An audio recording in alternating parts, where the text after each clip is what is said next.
So hello all, in this video we are going to revise chapter 1 which is sets. Chapter 1 sets revision we will do. So firstly we should know what is a set. Set होता क्या है actual में? Set क्या होता है? Well defined collection of objects. Well defined collection of objects. चाहे कोई सा भी कलेक्शन हो पर it should be well defined. Well defined मतलब it should not vary, right. अगर मैं कह रहा हूँ कि suppose I have 5 books, right, so may be someone else has some different number of books. Okay, leave this example. Suppose if I say there are a collection of even numbers are there, so collection of even numbers will be same for all. चाहे किसी से भी जाके पूछें दुनिया में जिसको even numbers की नॉलेज होगी, collection will be same. For example, let's take one more example. Suppose I have a collection of 10 most famous books. So that famous books may vary. वो किसी और के लिए कोई और हो सकती है, कुछ और हो सकती है, मेरे लिए कुछ और हो सकती है, आपके लिए कुछ और हो सकती है. So that collection varies. So that means it is not a set.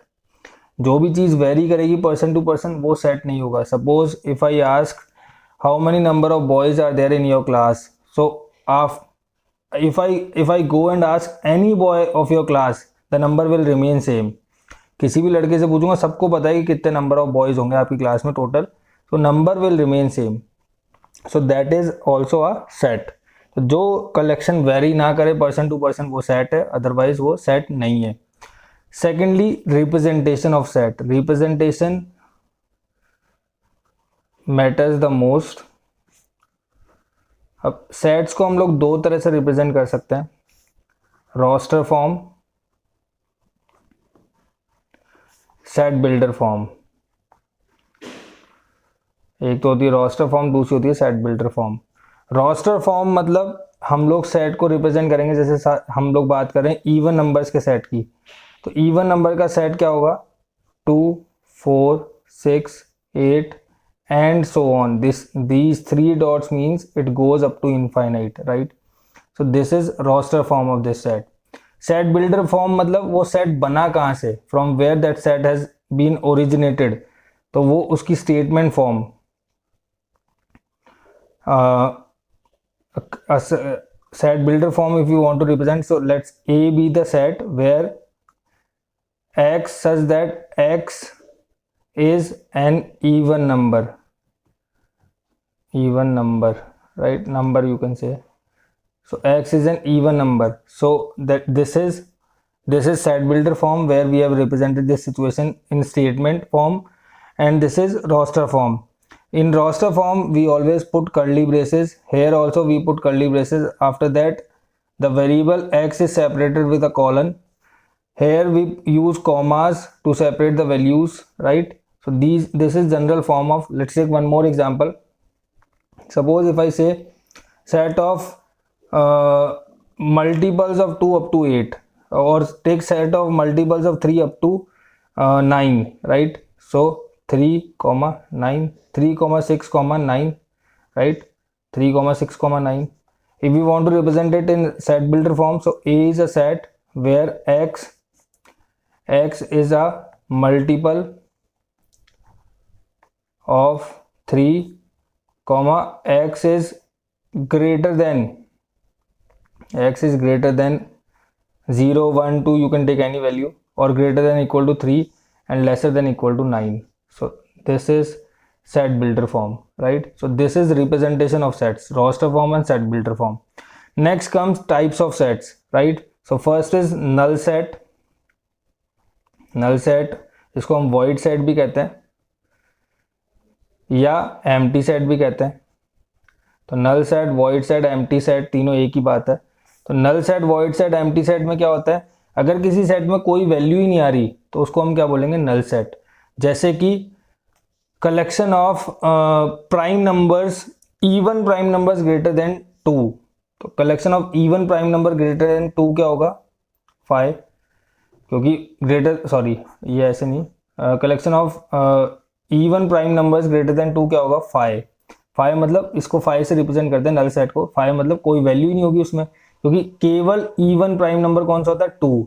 उससे बड़ा कोई भी इवन प्राइम नंबर होता ही नहीं है। और we can say collection of even numbers greater than 2 and lesser than 4। तो 2 और 4 से 2 से बड़ा और 4 से छोटा इवन प्राइम नंबर कोई होता है क्या? नहीं होता। तो उसको हम ऐसे रिप्रेजेंट करते हैं, इसको बी सेट बोल देते हैं। अगर तो उसको रिप्रेजेंट करेंगे या तो ऐसे रिप्रेजेंट कर दो खाली कर्ली ब्रेसेस से, या फिर हम उसको 5 से रिप्रेजेंट करते हैं।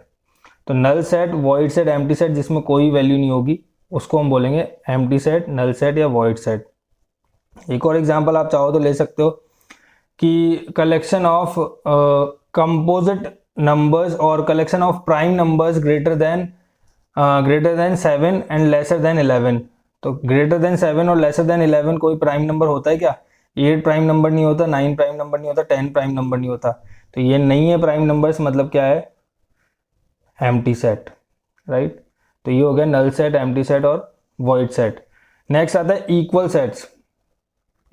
इक्वल सेट्स, तो अगर हम इक्वल सेट्स की बात करें तो जो सेट्स की वैल्यू इक्वल होगी उसको हम क्या कहेंगे? इक्वल सेट्स, जिसमें सारे एलिमेंट सेम होंगे। अब इक्वल सेट्स को अगर हम कंसिडर करते हैं, जैसे मान लो कोई सेट है ए, तो ए की वैल्यू है, ए में एलिमेंट्स है 1 2 3, राइट। बी दूसरा सेट है, उसमें एलिमेंट्स क्या है? 2 3 1, राइट। तो ऑर्डर हम पहले ही बता चुके हैं, ऑर्डर सेट में वेरी मैटर नहीं करता। तो ए में 1 2 3 है, बी में 2 3 1 है। तो ए में भी 1 है, बी में भी 1 है, ए में 2 है, बी में भी 2 है, ए में 3 है, बी में भी 3 है, और कोई एक्स्ट्रा एलिमेंट्स नहीं है। तो हम क्या कह सकते हैं? Set A is equal to B. अगर कोई एक्स्ट्रा एलिमेंट नहीं है मतलब दोनों सेट्स की वैल्यू क्या है? इक्वल है। अगर एक भी एक्स्ट्रा एलिमेंट हो जाता तो क्या होता? वो होता सबसेट की बात करता। सबसेट देख लेते हैं। सबसेट, मान लो ए कोई सेट है 1 2 3, right. Suppose A is a set 1 2 3, B is another set having 1 2 3 4 5 6 7, right. तो ए के अगर सारे एलिमेंट्स बी में अवेलेबल है, हमने देख रहे हैं ए के 1 भी है इधर, 2 भी है इधर, 3 भी है, तो ए के सारे एलिमेंट्स बी में अवेलेबल है, तो ए क्या होगा? बी का सबसेट होगा। ए के अगर सारे एलिमेंट्स बी में अवेलेबल तो ए क्या होगा? बी का सबसेट होगा। अगर रिवर्स भी पॉसिबल है, अगर बी भी ए का सबसेट हो जाता है, if B is also a subset of A, तो दोनों से हम क्या कह सकते हैं? A and B are equal sets. ये हमने मिसलिनियस एक्सरसाइज में बात करी थी, वीडियोस का लिंक आपको लास्ट में मिल जाएगा वीडियो के एंड पे। तो मिसलिनियस एक्सरसाइज में हमने इस तरह से क्वेश्चंस को सॉल्व किया था। तो ये हो गया सबसेट। अगर किसी सेट के सारे एलिमेंट दूसरे सेट में अवेलेबल है तो वो सेट को हम क्या कहेंगे? Subset of that set, right. Next हम लोग देखते हैं पावर सेट को। तो पावर सेट क्या होता है? Collection of all the sets of A, all the subsets of A, collection of all the subsets of A is called power set of A। तो जैसे कि अगर हम A की पावर सेट की बात करें तो पावर सेट ऑफ A, इसको PA से रिप्रेजेंट करते हैं। तो उसमें क्या होगा? जितने भी A के सबसेट्स है, पहला तो 5 होता है, दूसरा एक सेट होगा 1, वो इसका सबसेट होगा, तीसरा थर्ड क्या होगा? 2, then 3, then taking 2 together 1 2, then 2 3, then 3 1 or 1 3 also, then all 3 together 1 2 3। So count the number of subsets 1 2 3 4 5 6 7 8। So 8, one more should be there, 1 2 2 3 3 1। So it is how much? 1 2 3 4 5 6 7 8, right? So the formula for power set, number of elements in power set, the formula is 2 raised to power n, where n is the number of elements in this set। तो इधर 3 elements थे, 2 raised to power 3 कितना होता है? 8। तो 8 हमारे पास elements आए power set of ए में, 1 2 3 4 5 6 7 8। तो ये होता है पावर सेट, राइट। नेक्स्ट आता है यूनिवर्सल सेट। यूनिवर्सल सेट को देख लेते हैं। यूनिवर्सल सेट कुछ नहीं होता बल्कि पूरे यूनिवर्स, जैसे मान लो अब हम होल नंबर्स की बात करें तो होल नंबर अगर ए कोई सेट है, होल नंबर्स का 0 1 2 3 एंड सो ऑन। तो यूनिवर्सल सेट क्या होगा? रियल नंबर्स का set, collection of all real numbers, इसको हम क्या बोलेंगे? Universal set, right. So universal set मतलब एलिमेंट्स क्या होंगे? Minus infinity to this -3 -2 -1 0 1 2 3 up to so on, right?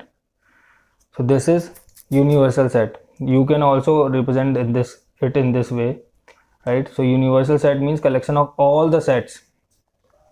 अब बात करते हैं यूनियन ऑफ सेट्स की। तो यूनियन ऑफ सेट्स को हम यू से रिप्रेजेंट करते हैं। यूनियन ऑफ सेट्स, अगर मान लो दो सेट्स हैं, सेट हमारे पास ए है कोई सेट 1, 2, 3, राइट।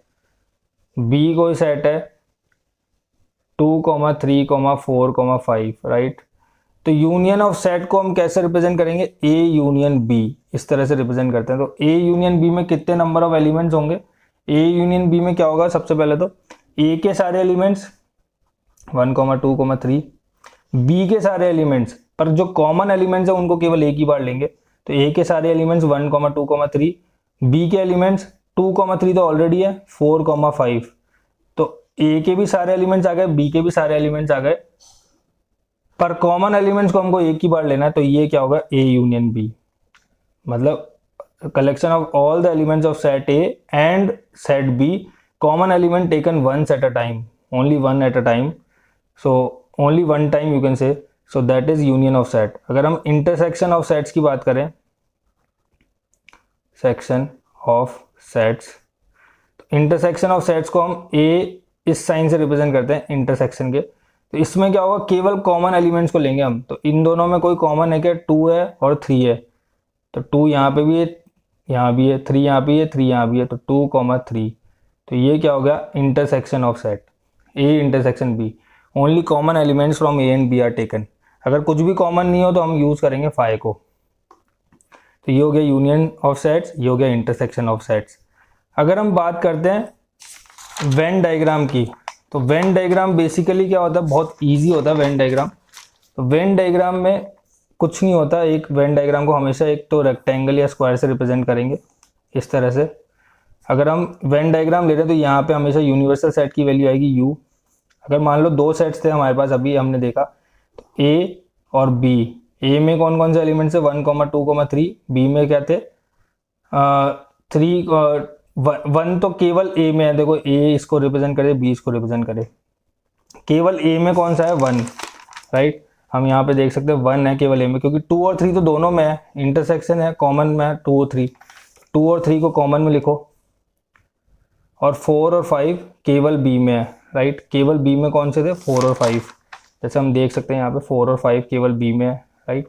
तो अगर हम ए यूनियन बी की बात करें तो ए यूनियन बी क्या होगा? ये पूरा क्या होगा? A union B. 1, 2, 3, 4, 5 वही हमारे पास एलिमेंट्स थे। अगर हम बात करते हैं ए इंटरसेक्शन बी की, तो ये वाला जो पोर्शन है, ये कॉमन वाला पोर्शन दोनों सेट्स में, वो क्या होगा? A intersection B. इसमें कौन से एलिमेंट्स थे? 2, 3। तो ये होता है Venn diagram, Venn diagram. So I hope you have got a brief idea of this chapter. So in this way we have revised this chapter completely. So for more details you can go through the links which I am sharing in this video. So okay, take care, bye bye. That's all for today.